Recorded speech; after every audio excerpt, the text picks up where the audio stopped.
வணக்கம் நண்பர்களே, என் பேர் முத்துசாமி. இன்றைக்கி ரிசல்ட் வந்து ஆர்ஆர்பி கிளர்க்கில் நான் கிளியர் பண்ணியிருக்கேன். எல்லாத்துக்கும் முதல்ல இனிய புத்தாண்டு வாழ்த்துக்கள். நியூ இயர்லேருந்து ஸ்டார்ட் பண்ணுறோம். ரொம்ப சந்தோஷமாக இருக்குது. நான் இது வரலும் லாஸ்ட் இயர்லேருந்து மார்ச் 2021 ஃபஸ்ட் இன்ஸ்டியூட்டில் ஜாயின் பண்ணேன். ஆக்சுவலாக 2019 நான் டிகிரி கம்ப்ளீட் பண்ணேன். ஃபர்தராக ஹையர் ஸ்டடீஸ் பண்ணணும் அப்படிங்கிற அந்த ஒரு ஐடியாவில் தான் இருந்தேன். ஃபினான்ஷியலாக ஸ்டேபிளாக இல்லை அப்படிங்கிறனால என்னால் அதை கண்டினியூ பண்ண முடியல. ஒரு ப்ரைவேட் ஃபிர்மில் ஒர்க் பண்ணேன். ஆல்மோஸ்ட் 1 இயர் பக்கம் ஒர்க் பண்ணேன். அதுக்குள்ளே இந்த கோவிட் எல்லாத்துக்கும் லைஃப்பை மாற்றின மாதிரி எனக்கும் சேஞ்ச் பண்ணுச்சு. கோவிட் வந்துச்சு. அந்த ஆக்சுவலாக என்னென்னா, நான் போன டைம் என்னவும் தெரில, அந்த ப்ரைவேட் ஃபிர்மே டெம்பரரியாக லாஸில் போகுது அப்படின்னு சொல்லிட்டு கோவிட்னால காப்பப் பண்ண முடியல அப்படின்னு சொல்லிட்டு க்ளோஸ் பண்ணிட்டாங்க. அதுக்கப்புறம் ஒரு 2 மாதம் சும்மா தான் என்ன பண்ணுறது அப்படிங்கிற ஐடியாவே இல்லாமல் சுற்றிக்கிட்டு இருந்தேன். அதுக்கப்புறம் என் காலேஜ் ஃப்ரெண்ட்ஸு தான் சஜஸ்ட் பண்ணாங்க. எனக்கு பேசிக்காகவே மேக்ஸ் கொஞ்சம் ஸ்ட்ராங்காக இருக்கும். அவங்க தான் சஜஸ்ட் பண்ணாங்க, பேங்கிங் எக்ஸாம்ஸ்லாம் நீ ஈஸியாக கிளியர் பண்ணிடலாம் அப்படின்னு சொல்லிட்டு. அதுவே மாதிரி தான் அவங்களும் இன்ஸ்டியூட்டும் சஜஸ்ட் பண்ணாங்க, நீங்கள் வந்து சுரேஷ் போய் ஜாயின் பண்ணேன். நாங்கள் அங்கே தான் அவங்களும் கிளியர் பண்ணிட்டு அப்போ ஜாபில் இருந்தாங்க. நான் இங்கே வந்து ஜாயின் பண்ணுறதுக்கு முன்னாடியே அவங்க ஜாபுக்கு போயிட்டாங்க. அந்த மாதிரி தான் இருந்தாங்க. நான் மார்ச் 2021 இங்கே வந்து ஜாயின் பண்ணேன். அதாவது ஃபஸ்ட்டு லாக்டவுன் முடிஞ்சு எல்லாம் ஓப்பன் ஆனதுக்கப்புறம் ஜாயின் பண்ணேன்.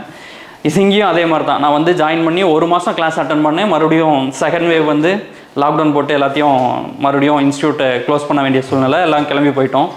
வீட்டில் இருந்தே தான் அதுக்கப்புறம் ஆன்லைன் கிளாஸ் நடந்துகிட்ருக்கோம். இங்கேருந்து க்ளோஸ் பண்ணாலுமே ஆன்லைன் கிளாஸ் ரெகுலராக அட்டன் பண்ணிகிட்டு இருந்தேன் லாஸ்ட் இயரில். அதுக்கப்புறம் ப்ரிலிம்ஸ் எல்லாமே ஓரளவுக்கு கிளியர் பண்ணேன். மெயின்ஸில் வந்து ஒரு ஐடியா எதுவுமே இல்லாமல் இருந்தது. ஏன்னா நான் இது செக்டருக்கு புதுசு. ப்ரிலிம்ஸுக்கு கிளாஸு ரெகுலராக அட்டன் பண்ணிகிட்டு இருந்தேன். மெயின்ஸ் ப்ரிலிம்ஸ் முடிஞ்சு எனக்கு நம்மளால் கிளியர் பண்ண முடியுமா முடியாதா, ரிசல்ட் வருமானு தெரில. மெயின்ஸ் கிளாஸ் ப்ராப்பராக நான் எதுவும் அட்டன் பண்ணல. எனக்கும் எந்த ஐடியாவும் இல்லை. அதுபடி தான் போய் அட்டன் பண்ணேன். லாஸ்ட் இயரில் எதுவுமே எனக்கு கிளியர் ஆகலை. ஒன்றும் பெருசாக சொல்கிற அளவுக்கு எதுவுமே கிளியர் ஆகலை. அந்த வெக்ஸில் இருக்கும்போது தான் அந்த மார்ச் அந்த ரேஞ்சில் சூப்பர் பேட்ச் அப்படின்னு சொல்லிட்டு இன்ஸ்டியூட் ஆரம்பித்தாங்க. அங்கே எப்படி இருந்ததுன்னா, எதுவுமே தெரில, மெயின்ஸை பற்றின ஒரு ஐடியாவே இல்லாத எனக்கு நிறைய புது புது விஷயம் எப்படி அப்ரோச் பண்ணணும், என்னென்ன பண்ணணும், மெயின்ஸ் கொஷின் பேப்பர் எப்படி இருக்கும், அந்த மாதிரி நிறையா கம்ப்ளீட்டாக டெய்லியும் கிளாஸ் இருக்கும். இன்ஃபேக்ட் சாட்டர்டே சண்டே கூட கிளாஸ் இருக்கும், ரெகுலராக இருக்கும். டெய்லியும் ஒரு குறிப்பிட்ட செக்ஷன் வச்சு இது பண்ணிகிட்டு இருப்பாங்க. கரெக்ஷன் இருக்கும், டவுட்ஸ் கிளியர் பண்ணாங்க. ரொம்ப ஹெல்ப்ஃபுல்லாக இருந்தது. அதை ஃபர்தராக அவங்க கொடுத்த ஷெட்யூல் நான் அப்படியே ஃபாலோ பண்ணிகிட்டு இருந்தேன். எனக்கு இஎஸ்ஐசியில் யூடிசி கிளியர் ஆச்சு. பட் ஃபர்தராக ஃபைனல் ரிசல்ட்டில் என்னால் வர முடியல. அதுக்கப்புறம் வந்த ஒவ்வொரு எக்ஸாம்ஸுமே நான் ப்ரிலிம்ஸ் கிளியர் பண்ணேன். மெயின்ஸ் எல்லாமே இப்போ மெயின்ஸ் எழுதியிருக்கேன். ஃபர்தராக அடுத்த மெயின்ஸ் ரிசல்ட்ஸ்க்கும் வெயிட் பண்ணிகிட்டு இருக்கேன். இதுதான் இந்த இயரோட first mains result. RRB clerk clear ஆகிருக்கு. ரொம்ப ஹாப்பியாக இருக்குது. எல்லாத்துக்கும் ஒரு விஷயம் என்னென்னா, நம்ம இதுதான் அப்படின்னு ஃபிக்ஸ் பண்ணிட்டு வந்துட்டோம். அப்படிங்கும்போது நம்மளோட கோல் இதுவாக தான் இருக்குது. நமக்கு பிடிக்குது பிடிக்கல அப்படிங்கிறது ரெண்டாவது விஷயம். நமக்கு இது தேவை அப்படின்னு முடிவு பண்ணிட்டோம். ஆனால் நமக்கு பிடிக்கிறதுக்கும் நமக்கு தேவைக்கும் நிறைய வித்தியாசம் இருக்குது. நம்ம ஆசைப்படுறது என்ன வேணாலும் பண்ணலாம். ஆனால் நமக்கு தான தேவை என்ன அப்படிங்கிறது ஒரு குறிப்பிட்ட விஷயங்கள் தான். இந்த மாதிரி விஷயங்கள், வேலை அப்படிங்கிறது நமக்கான தேவை. பிடிக்குது பிடிக்கலை, வேலை செய்கிறது எல்லாத்துக்குமே ஒர்க் அதிகமாக இருக்கும், கஷ்டமாக இருக்கும்னு சொல்லுவாங்க. ஆனால் வேலை அப்படிங்கிறது நம்மளோட நீட், தேவை. அப்படிங்கும்போது அதை தேடி ஓடுறோம். அப்படிங்கும்போது அதுக்கான ஒர்க்கை நம்ம ப்ராப்பராக பண்ணணும். அந்த ஒரு விஷயம் மட்டும்தான். நான் அதுதான் பண்ணேன். எதாக இருந்தாலும் கொஞ்சம் ப்ராப்பராக அதில் 100% நான் கொடுத்தேன் அப்படின்னு நான் சொல்ல மாட்டேன். ஏன்னா 100% எதுவும் பண்ண முடியாது. ஆல்மோஸ்ட் ஒரு நியர்பை 90-85% என்னால் அதில் ஃபோக்கஸ் பண்ணி கொடுக்க முடிஞ்சிச்சு. அதனால தான் இந்தளவு நான் இந்த எக்ஸாம் எனக்கு இந்த நியூ இயரில் கொஞ்சம் ஹாப்பியாக இருக்குது. ஏன்னா முதல்ல கிளியர் பண்ணியிருக்கேன். வழக்கமாக இது வரலும் பார்த்தது எல்லாமே மெயின்ஸ் ரிசல்ட் அப்படின்னு பார்த்தாலே என்னது தேங்க்யூ ஃபார் அப்பியரிங் அப்படின்னு தான் வரும். இந்த டைம் தான் first congratulations, you are short listed அப்படின்னு வந்திருக்கு. ரொம்ப சந்தோஷமாக இருக்குது. அந்த ஒரு விஷயம் தான், நம்ம இது தேவை அப்படின்னு முடிவு நம்ம தேவை அப்படிங்கிறத நம்ம முடிவு பண்ணுறது இல்லை. அதுவாக நமக்கு தேவைங்கும் போது அதுவாக சூஸ் பண்ணிக்கும். நம்ம அதை நோக்கி ஓடினா மட்டும், பயணித்தா மட்டும் போதும். அந்த பயணம் ஒரு கடுமையானதாக தான் இருக்கும். ஆனால் நமக்கு அதுக்கு ப்ராப்பராக அது ஒரு நம்மளோட முழு எஃபர்ட் போட்டு பண்ணும்போது கண்டிப்பாக நம்மளால் கிளியர் பண்ண முடியும். தேங்க்யூ. எல்லோரும் ஃபர்தராக வர்ற எக்ஸாம்ஸை அதே மாதிரி என் வெற்றிக்கு நிறைய பேர் அப்பா அம்மா, ஃப்ரெண்ட்ஸு, காலேஜ் ஃப்ரெண்ட்ஸு, அதுக்கப்புறம் குறிப்பாக நான் சொல்லணும் அப்படின்னா என்னோடய ரூம்மேட்ஸ். நான் இங்கே தூத்துக்குடி வந்தப்போ எனக்கு யாரையுமே தெரியாது. ஃபஸ்ட்டு நான் இங்கே தூத்துக்குடி வரேன் அப்படிங்கும்போது யாருமே தெரியாது. என் ஸ்கூல் ஃப்ரெண்ட், காலேஜ் ஃப்ரெண்ட் ஒருத்தன் மட்டும்தான். அவனுக்கு நைட்டு நான் பஸ் ஏறும்போது ஃபோன் பண்ணேன், இந்த மாதிரி வர்றேன், ஜாயின் பண்ணுறேன் அப்படின்னு சொல்லிட்டு. வாமாம்மா பார்த்துக்கலாம், எல்லாம் ஒன்றும் இல்லை அப்படின்னு சொன்னான். அவனும் இப்போ அவன் டிஎன்பிசி படிச்சுட்டு இருந்தான். அவனும் இப்போ ஃபர்தராக அடுத்த லெவல் போயிட்டான். நான் இங்கே வந்து ஜாயின் பண்ணி இங்கே ஒரு ரூம் பார்த்து தங்கியிருக்கும் போது எனக்கு இங்கே வந்து எல்லாமே புதுசாக கிடைச்ச நண்பர்கள் தான். நண்பர்கள் அப்படின்னு சொல்கிறத விட சகோதரர்கள் அப்படின்னு சொல்லலாம். ஒரு 10 பேர் 12 பேர் நாங்கள் ரூமில் இருக்கோம். எல்லாருமே ஒருத்தருக்கு ஒருத்தர் நான் இதில் வரல அப்படிங்கும்போது நான் சொல்கிறதும் சரி, அவங்க எனக்கு சொல்கிறதும் சரி, ரொம்ப ஹெல்ப் பண்ணாங்க. அதான் நம்மளோட சுற்றி இருக்கவங்க நமக்கு எந்த அளவுக்கு நம்மளோட முயற்சிக்கு அவங்க எவ்வளோ ஈடுபாடாக இருக்காங்கங்கிறதும் நம்மளோட வெற்றியை தீர்மானிக்கும்.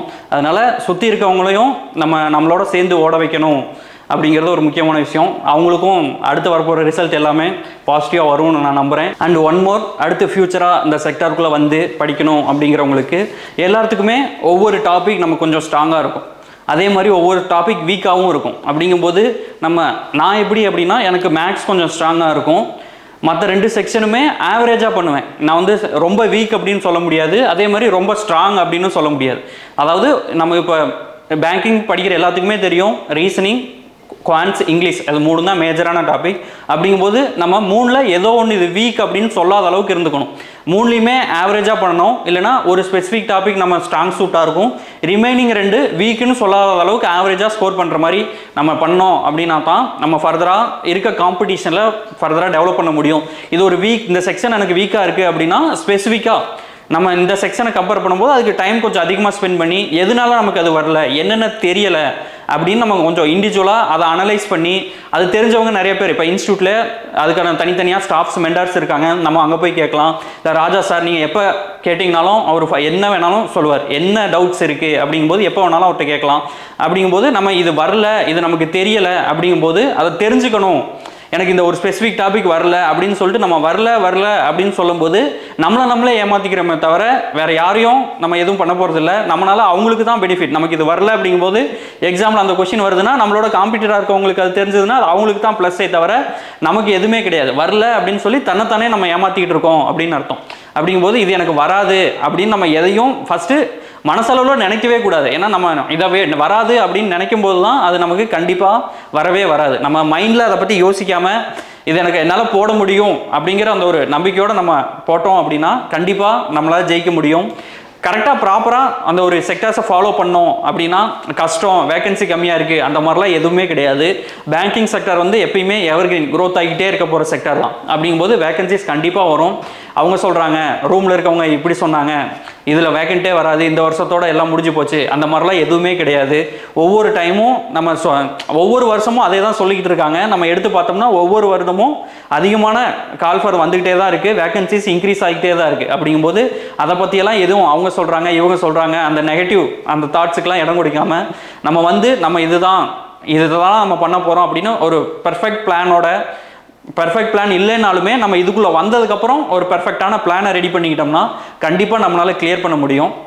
எல்லாரும் அந்த ஒரு எண்ணம் நமக்கு தேவை அப்படிங்கிறத நம்ம மனசில் மைண்டில் 2லையுமே ஏற்றிக்கணும். இது எனக்கு வேணும் அப்படின்னு சொல்லிட்டு இந்த நெகட்டிவ் தாட்ஸு அது இது அவங்க சொல்கிறாங்க அந்த மாதிரியான இதுக்கெல்லாம் இடம் கொடுக்காம நமக்கு இது தேவை, நம்ம அப்பா அம்மா நம்ம இதுக்கு தான் இது வேணும் அப்படிங்கிற அந்த ஒரு மைண்ட் செட்டில் தான் நமக்கு இவ்வளோ ஃபினான்ஷியலாக செலவு பண்ணுறாங்க. நம்ம எப்படியும் வேறு ஏதாவது ஒரு இதிலேருந்து அவங்கள டிபெண்ட் பண்ணி தான் நம்ம இருக்க போகிறோம். ஏன்னா நம்ம சம்பளம் வாங்குற வரலுமே அவங்கள டிபெண்ட் பண்ணி தான் இருக்க போகிறோம். அப்படிங்கும்போது அவங்களோட வேலையை குறைக்கணும் அப்படிங்கிற அந்த ஒரு மைண்ட் செட்டில் நம்ம ப்ரிப்பேர் பண்ணால் கண்டிப்பாக கிளியர் பண்ண முடியும்.